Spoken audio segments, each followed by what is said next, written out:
ICC cricket world cup league 2 match 91मा भोलि नेपालले युएईको सामना गर्दैछ।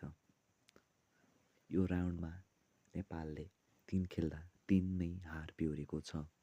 पहिलो खेलमा युएसएसँग हारेको नेपाल, दोस्रो खेलमा युएई र तेस्रो खेलमा पुनः युएसएसँग हारेको हो। युएसए यो राउन्डमा अपराजित रहेको छ। उसले 4मा 4 म्याच जित्दै पोइन्ट्स टेबलको शीर्ष स्थानमा रहेको छ। नेपाल 7औं र युएई 8औं स्थानमा रहेका छन्।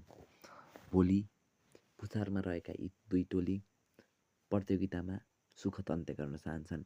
युएईले यो सिरिजमा 1 खेल जितेको छ भने नेपालले हालसम्म कुनै पनि खेल जित्न सकेको छैन। भोलि युएई आफ्नो होम एडभान्टेज निकाल्दै 2 महत्त्वपूर्ण अङ्क प्राप्त गर्न चाहन्छ भने नेपाल 1 म्याच जित्दै यो प्रतियोगिताको सुखद अन्त्य गर्न चाहन्छ र नेपाल फर्कन चाहन्छ।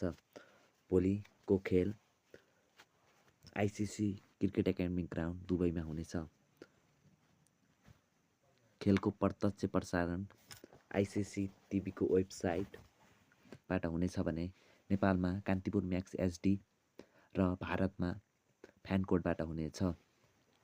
Nepal ICC cricket world cup league 2 को पुछारबाट दोस्रो स्थानमा रहेको छ भने युएई अन्तिम स्थानमा रहेको छ। दुवै टोलीका लागि यो खेल निकै नै महत्त्वपूर्ण रहने गर्दछ। भोलिको खेलमा नेपालले प्लेइङ 11मा के परिवर्तन गर्ला त्यो भने हेर्न बाँकी रहनेछ। ICC cricket world cup league 2 को यो राउन्डमा युएईले नेपाललाई